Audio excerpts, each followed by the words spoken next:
Rabbi israh li sadri wa yassir li amri wahlul 'uqdatam min lisani yafqahu qawli. Amma ba'd. Alhamdulillah yang senantiasa kita panjatkan rasa syukur kepada Allah atas nikmat yang masih diberikan. Nikmat sehat semuanya Ibu. Alhamdulillah. Nikmat iman, kita masih dimudahkan oleh Allah thalabul ilmi. Kita masih dimudahkan oleh Allah bersilaturahmi, karena dalam thalabul ilmi ini pasti ada silaturahmi. Jumpa dengan kerabat, dengan teman yang mungkin dah lama tak jumpa di thalabul ilmi, di tempat kita menuntut ilmu. Itu nikmat, alhamdulillah. Dan semoga dengan thalabul ilmi ini kita mampu menjaga tali silaturahminya. Kita mampu menjaga hati, menjaga semuanya. Ya, karena ini karunia Allah, nikmat yang tidak semua orang dapatkan. Ya, ada orang yang mungkin karena kesibukannya mereka nggak punya waktu untuk menuntut ilmu, untuk hadir majelis. Ya, maka ketika kita dimudahkan oleh Allah bisa duduk di taman dari taman surga ini, ya kan, di kediamannya Kak Eva yang baru pulang umroh juga. Ini udah kayak mujahidah Palestina. Yes, Palestina. Ya, Masya Allah.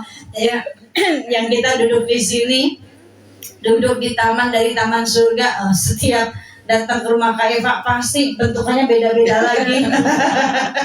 Ya Bu ya, Masya Allah. Beliau ini sama kayak saya, senangnya ngatur-ngatur, mindah-mindah ruangan. Ya, kalau udah bosan geser lagi. Hati-hati ya, mudah kecetit. Ini karena seringnya geser-geser, akhirnya saya udah kejepit Bu. Kemarin sampai nggak bisa jalan, saking sakitnya nih pinggangnya, tapi terapi ya. Alhamdulillah. Dan sholawat senantiasa terus kita lakukan, kita kerjakan, ya. Sholawat yang menjadi jembatan kita untuk pengen dicintai sama Rasul. Dengan sholawat menjadi jembatan kita yang kelak semoga kita dapat syafaat, kan begitu ya. Nah, ini sholawat. Maka banyakin kita sholawat, banyakin. Karena sholawat itu investasinya kita Bu. Ya, kita yang butuh nggak Bu? Butuh sholawat nggak? Buat apa? Syafaat. Karena sholawatnya kita itu sebuah permohonan, ya, sebuah permohonan. Berharap dengan sholawat kita dekat sama Nabi, berharap dengan sholawat kita dicintai sama Nabi, berharap dengan sholawat kita dapat syafaat, dapat pertolongannya Nabi. Berarti sholawatnya yang kita lakukan untuk Nabi itu adalah sebuah permohonan kita. Tapi sholawatnya Allah sebuah rahmat. Allah bersolawat ya Bu? Allah bersolawat nggak kepada Nabi? Solawatnya Allah sebuah rahmat. Innallaha wa malaikatahu yusholluna 'alan nabi.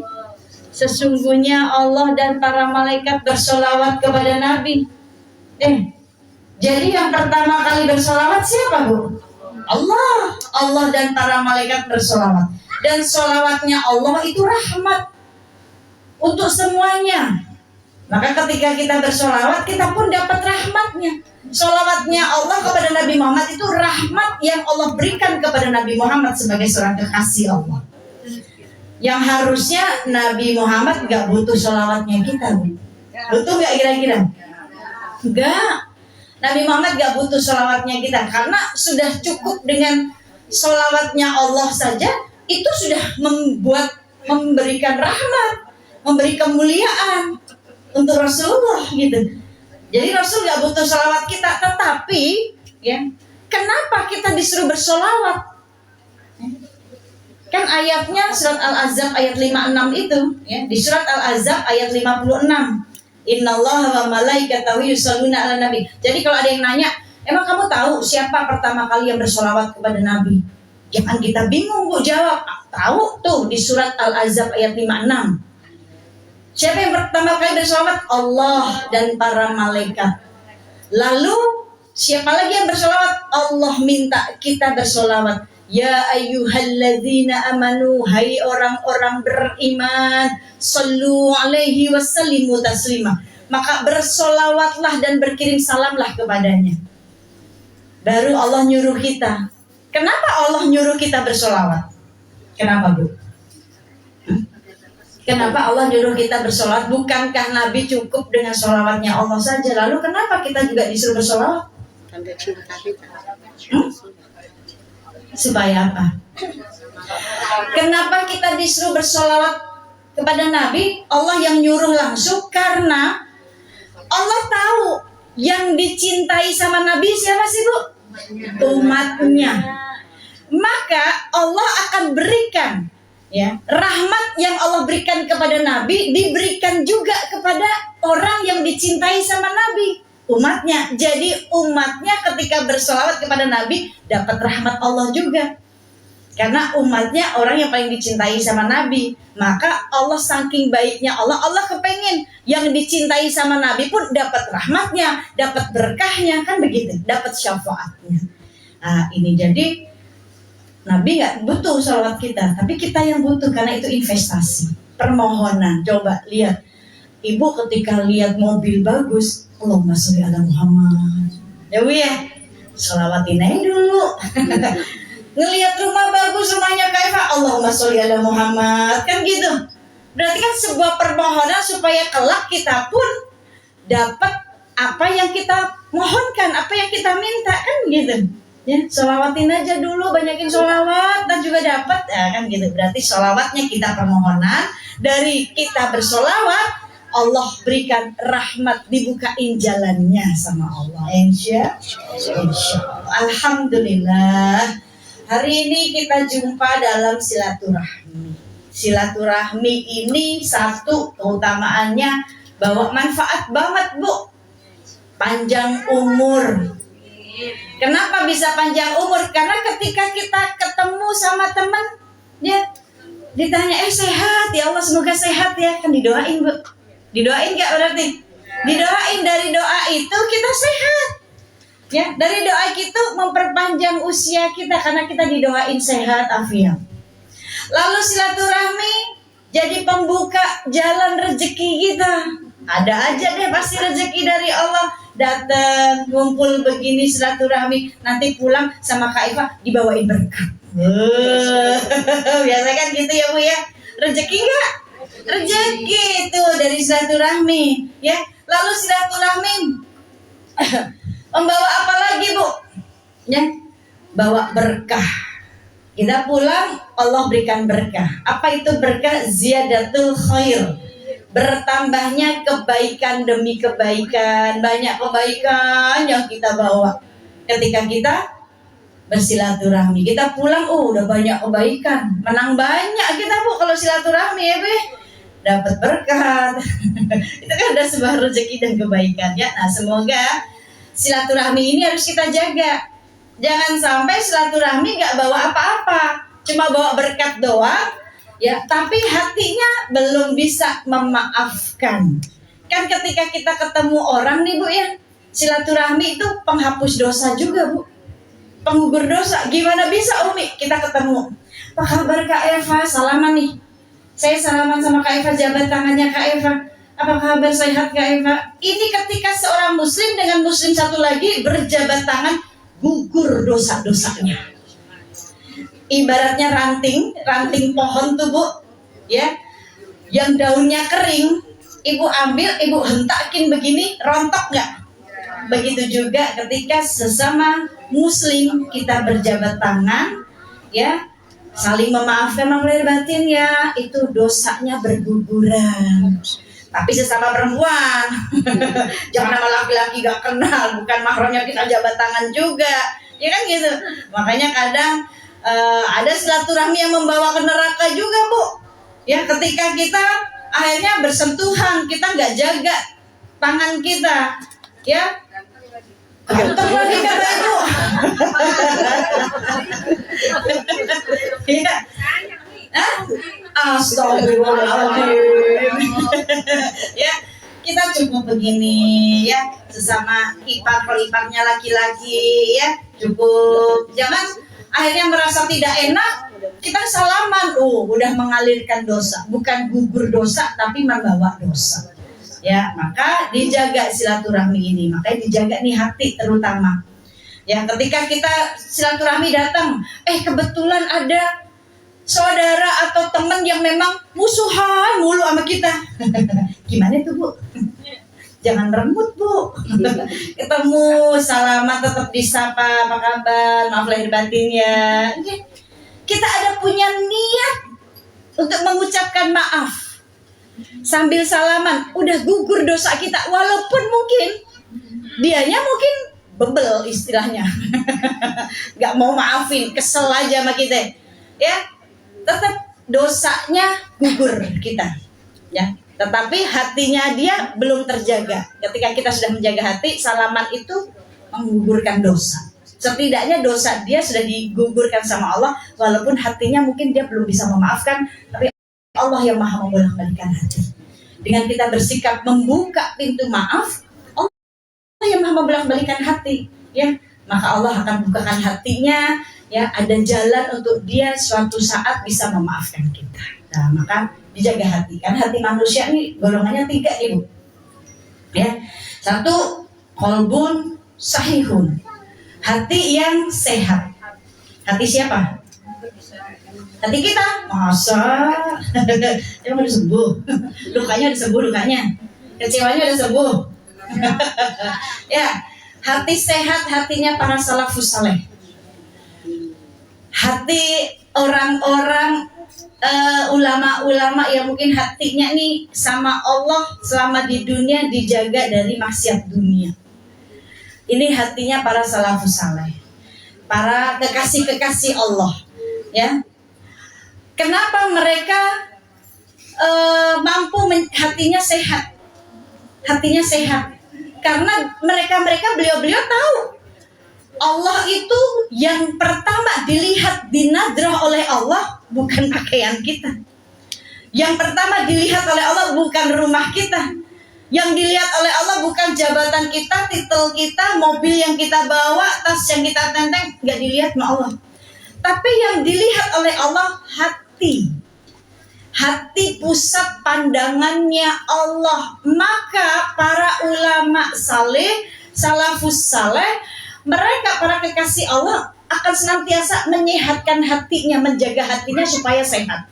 Kita kalau pengen punya badan sehat, Bu, ya, punya badan sehat nih, kita tahu dong apa yang harus kita lakukan, ya Bu ya. Jalan santai 10 menit, gerak, ya, terus minum air putih, ya, makan, jangan semuanya dimakan. Sapi aja dikasih daging nggak mau. Sapi makannya apa? Rumput. Kasih daging nggak mau. Harimau makannya apa? Daging. Dikasih rumput nggak mau. Tapi ini manusia semuanya dimakan. Ya, karena yang haram juga masuk. Nauzubillah min. Binatang aja masih milih-milih, makanya dia nggak mau, itu bukan makanan saya. Kan begitu. Nah, manusia, binatang yang nggak punya akal, dia tahu kalau bukan makanannya dia nggak mau makan. Nah, ini manusia punya akal, kadang semuanya dimakan, Bu. Ya, nah ini. Maka itu, ya. Kita mau sehat tahu, makanan saya harus makanan yang sehat nih, apalagi misalkan punya diabetes, gulanya tinggi, punya kolesterol, asam urat, ya berarti harus dihindari makanan-makanan yang memicu penyakit itu kambuh, kan begitu. Kita tahu kita sehat. Begitu juga para salafus saleh, ya kekasih-kekasih Allah, beliau tahu untuk menyehatkan hatinya, karena hati pusat pandangannya Allah, maka beliau jaga dari penyakit-penyakit hati. Udah gak mau dengki sama orang, kan begitu, terjaga semuanya. Nah, itu hati yang sehat.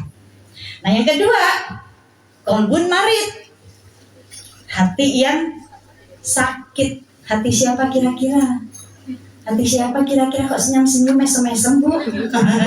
Hati kita harus diakui, hati saya, hati kita, hati manusia, ya, yang kadang kita pernah kecewa. Pernah kecewa nggak, Bu?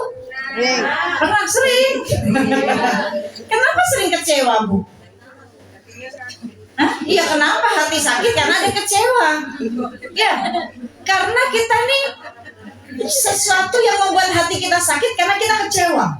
Kecewa dengan sesuatu yang gak sesuai dengan harapan kita. Istri kecewa sama suami. Mungkin, suaminya yang diharapkan baik, yang diharapkan soleh, yang diharapkan memuliakan, ternyata KDRT mulu. Nyakitin, selingkuh, akhirnya kecewa. Kecewa muncul, akhirnya dari kecewa itu muncul benci. Betul?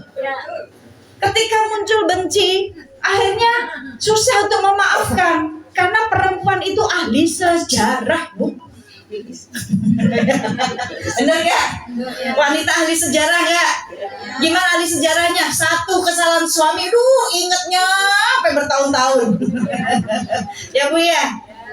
Udah gak usah satu. Kalau suami udah bikin salah, udah memperbaiki diri, meminta ampun, meminta maaf, bertobat kepada Allah, berusaha memperbaiki diri, ya udah lupain, gak usah diingat-ingat terus. Ini yang dimaksud Rasul. Perempuan banyak menjadi penghuni neraka karena perempuan kufur nikmat. Kufur nikmatnya bukan kepada Allah, tapi kufur nikmat kepada suami mereka. Ya ini, satu kesalahan suami, tapi 10 kebaikannya dilupain. Yang diingat satu aja, makanya disebut wanita pandai sejarah. Ya Bu ya, ingat berusaha ini, jangan. Ya, berusaha untuk jadi. Karena kalau kita udah di luar ekspektasi kita nyimpan kesel terus, benci terus, akhirnya kita dendam. Nah ini jadi hatinya sakit. Tapi yang sakit masih bisa sembuh nggak? Bisa kalau kita mau nyembuhin. Kan kita sakit terus gak enak, Bu. Ibu sakit gigi terus setiap hari sakit gigi aja enak gak? Enggak, Bu. Keuntungannya mungkin kita bisa turun berat badan, Bu. Karena apa? Diet jadinya kan. Karena makan gak enak, akhirnya makan cuma sedikit. Lumayan lah Bu, ngurangin berat badan kan begitu. Tapi gak enak juga. Masa kurus cuma gara-gara sakit gigi doang? Ya jangan kan gitu. Kan ada ikhtiarnya, akhirnya saya pengen sembuh dokter, karena tiap hari ini sakit gigi terus. Akhirnya dokter yang tahu, dicek, kalau memang itu bolong, ada luka, ya disehatkan, disembuhkan. Diobatin kan begitu. Berarti yang sakit masih bisa sembuh kalau kitanya mau. Allah tidak akan merubah suatu kaum kalau kitanya juga nggak mau merubah diri kita. Maka Allah yang maha nyembuhin. Berarti yang sakit nih, ketika kita berharap kepada selain Allah, ya siap-siap muncul benci. Kalau udah benci jadi dengki, kesel sama orang, akhirnya jadi dendam, gak bisa ngelupain, kesel aja dengan kezoliman yang dia lakukan. Ini hati-hati. Ya salah satu caranya untuk ngebersihin, nyehatin hati kita, ya kembali kepada Allah. Kembalikan semuanya kepada Allah yang maha membolak-balikan hati. Nah ini, kecuali memang kitanya gak mau sembuh. Ibu divonis, Bu, ibu udah stadium 4. Oh ya udah, nyantai aja gitu Bu. Ya, akan mati, emang udah ditakdirkan sama Allah waktunya. Berarti kita bodoh di situ. Allah suruh kita ikhtiar, harus ada ikhtiarnya. Rezeki, maut, jodoh memang sudah ditentukan. Tetapi kan Allah nyuruh kita ikhtiar. Betul gak Bu? Maut, kematian udah ditentuin. Ya, kapan waktunya Allah yang tahu, kita nggak tahu. Tapi kita nantangin. Kita diam berdiri di tengah-tengah jalan. Coba saya pengen tahu, kan mati udah ditentuin, itu bodoh namanya Bu. Ya, ada ikhtiarnya. Apa ikhtiarnya? Beramal soleh supaya kita mendapatkan kematian yang husnul khotimah. Mati udah ditentuin betul, tapi waktunya nggak tahu. Makanya Allah kasih kesempatan, ya, supaya kita beramal soleh. Mati ditentuin, tapi caranya kita yang menentukan sendiri. Kita pengen mati husnul khotimah atau su'ul khotimah. Kalau husnul khotimah, ya beramal soleh. Nah, kan begitu. Ini hati yang udah sakit. Kenapa kita banyak kecewa, Bu? Karena berharap sama manusia. Surat Al-Insyirah ayat terakhir, Bu. Surat Al-Insyirah ayat terakhir, Allah udah ingetin padahal manusia. Ya kalau kamu berharap sama manusia, ya siap-siap kecewa. Di surat Al-Insyirah ayat terakhir itu Allah udah tegaskan, wa ila rabbika farghab. Dan hanya kepada Allah lah Tuhanmu lah satu-satunya engkau berharap. Ketika berharap selain kepada Allah ya siap-siap aja kecewa. Makin berharap sama manusia makin kecewa.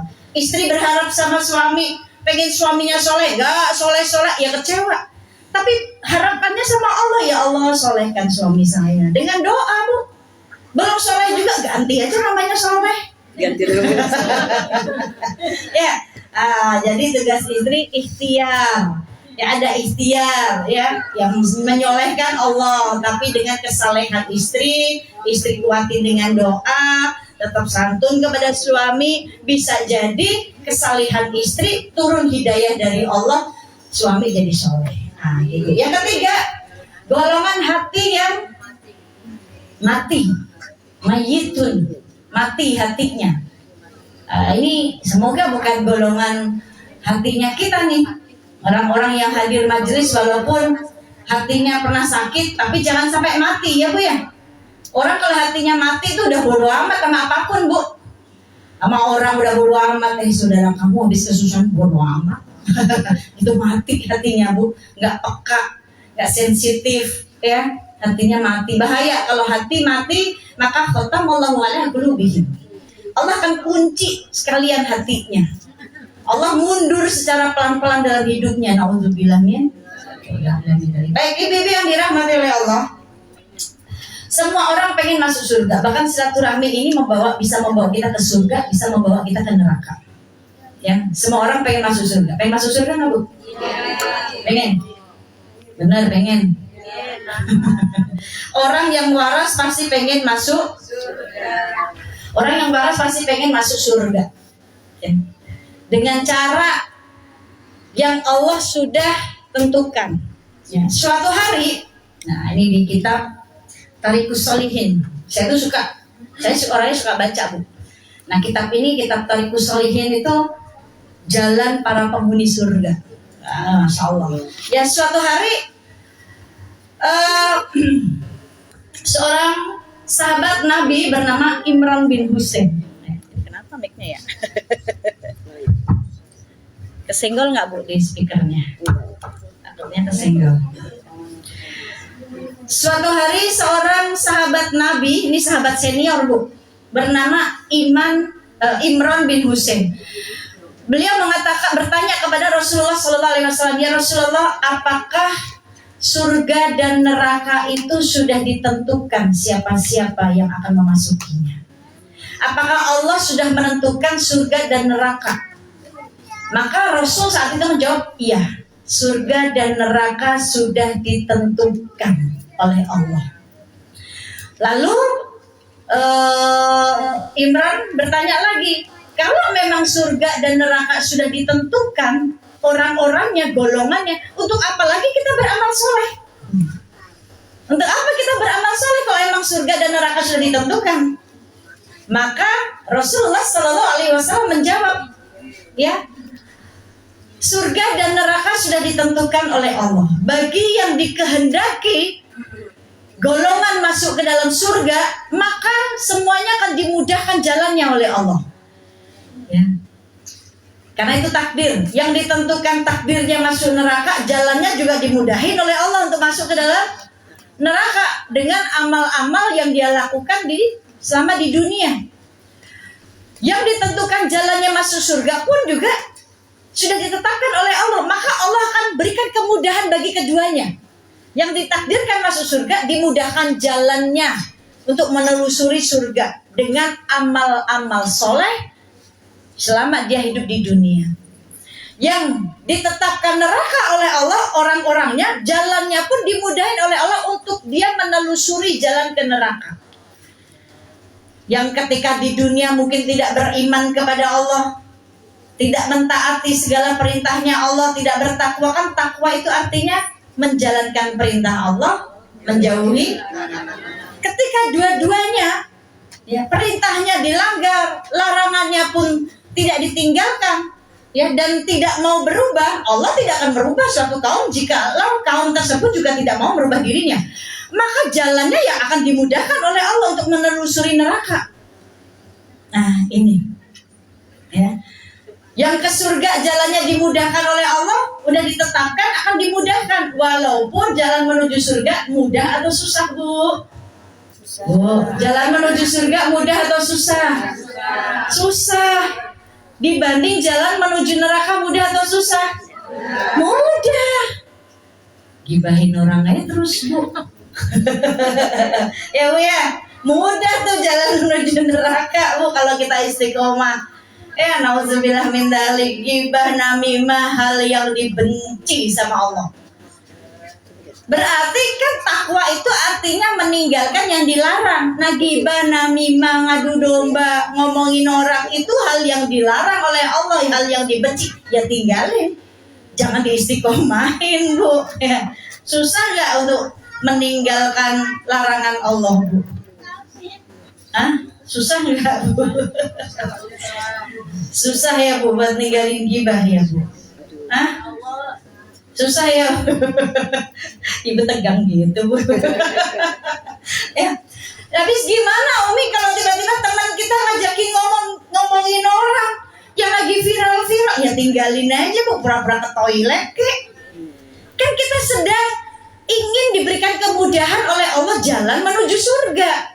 Ya tantangannya itu, Bu, gak mudah. Untuk kita bisa istiqomah di jalan itu gak mudah. Tapi ketika kita mau dengan satu tujuan, saya pengen ke surga, ya pasti halangannya banyak halangannya. Ibaratnya ibu mau melihat pemandangan yang indah.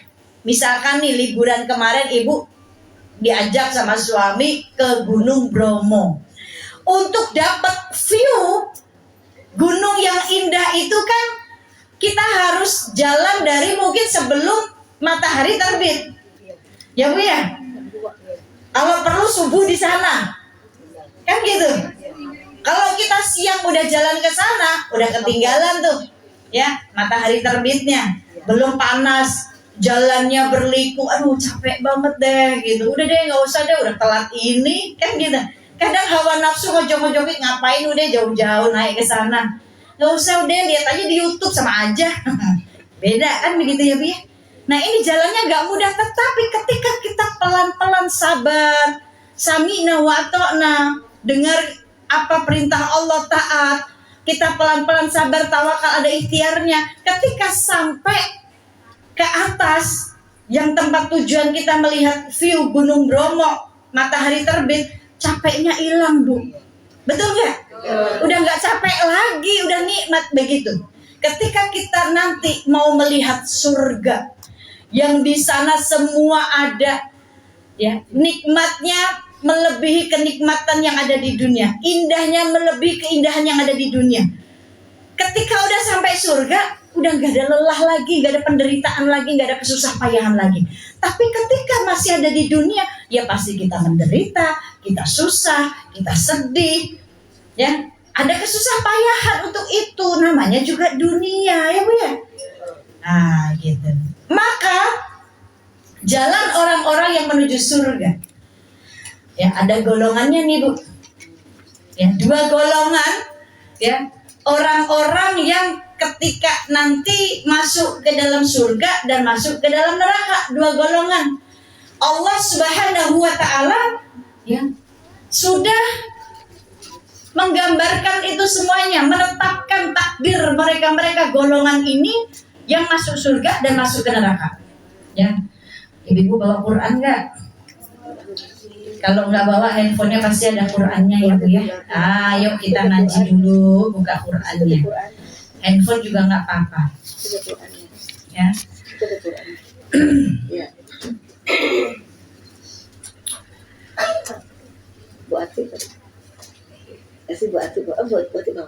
Allah Subhanahu wa taala menggambarkan dua golongan manusia pada hari kiamat nanti. Di surat Al-Ghasyiyah, Ibu buka. Ada satu, yang pertama, golongan wujuhu yauma idzi khasiyah. Wajah-wajah pada hari itu tertunduk hina. Ya.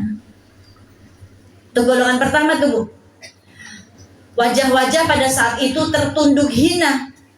Ini golongan pertama yang disebut oleh Allah Yaitu golongan yang nanti di hari kiamat wajah-wajah mereka itu tertunduk hina, lelah, takut, gitu. Ya. Karena ketika di dunia mereka tidak beramal soleh, ketika di dunia mereka mendustakan perintah-perintah Allah, mendustakan kitab-kitab Allah, ya, maka dia akan membawa wajah yang penuh dengan ketakutan nanti. Lalu apa balasan mereka buat golongan pertama ini? Buat orang-orang yang ketika di dunia dia tidak beramal soleh, ketika di dunia dia tidak mentaati segala perintah Allah, ya. Apa yang mereka dapatkan nanti, Bu? Yang pertama, balasan untuk mereka taslanaran hamiyah. Apa itu? Masuk neraka yang sangat panas. Nauzubillah min. Yang kedua, balasan dari Allah apa, Bu? Tuskomin ainin aniyah.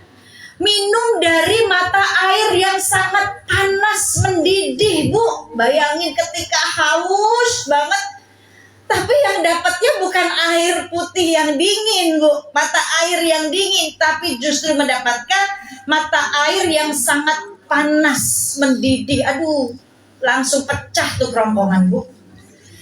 Nauzubillah min. Jauhkan kita ya Allah.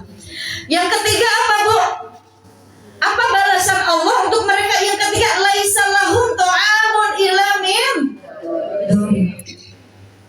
Mereka tidak diberi makan, terkecuali tidak ada makanan buat mereka terkecuali makanan yaitu dari pohon-pohon yang berduri. Cuma itu makanan mereka. Saat lapar, gak ada makanan, gak diberikan makanan. Apa makanan yang mereka makan? Yaitu pohon-pohon yang ada di situ, pohon-pohon yang berduri. Nauzubillah min. Ngeri, Bu, maka jangan coba-coba deh. Ya. Kita minta doa sama Allah.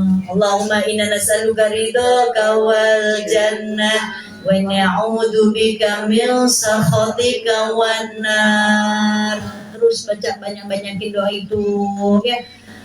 Kalau habis sholat juga, ya, baca banyakin gitu. Lalu yang kedua, golongan orang-orang yang ditetapkan oleh Allah masuk ke dalam surganya Allah. Ya. Ada tuh masih di surat itu, Bu. Siapa mereka, Bu? Coba baca lagi. Wujuhu yauma idzin na'imah. Mereka datang, ya, golongan-golongan yang wajahnya nih berseri-seri, Bu. Kenapa wajah mereka berseri-seri? Karena hasil dari kerja keras mereka selama di dunia dengan amal solehnya mereka. Ya. Walaupun lelah, tapi lelahnya membawa hasil. Sedangkan yang golongan pertama mereka lelah, tapi lelahnya gak bawa hasil apa-apa. Lelahnya justru semakin melelahkan mereka. Makanya mereka datang dengan membawa wajah yang sangat lelah, takut. Nah, kan itu. Ya, ini golongan kedua, wajah-wajah yang berseri-seri karena usaha mereka membawa hasil, amal solehnya membawa keridhaan Allah Subhanahu wa Ta'ala. Apa balasan mereka, Bu? Balasan mereka fi jannatin na'im, surga yang tinggi. Masya Allah. Semoga kita ya, Bu, ya. Walaupun lelah di dunia, nggak apa-apa, Bu, sementara kok lelahnya. Umi, saya capek, Umi dikasih ujian terus gak kelar-kelar. Habis diuji ini belum selesai, ada lagi ujiannya, Umi. Kadang saya mau putus asa, kapan Umi ujian saya selesai? Besok ente mati selesai ujian. Bener gak, Bu? Iya, betul. Ya selama masih ada di dunia, tinggal di dunia, ya ujian silih berganti, berdatangan. Kadang diuji datang dari suami, kadang suami diuji sama istri, kadang kita diuji sama anak, kadang diuji sama mantu, kadang diuji sama mertua, kadang diuji sama ipar, sama saudara, tetangga, semuanya. Kadang diuji dengan ekonomi, semuanya itu ujian di dunia. Karena ad-dunya darul ibtila. Ittiba. Apa itu? Dunia tempatnya ujian.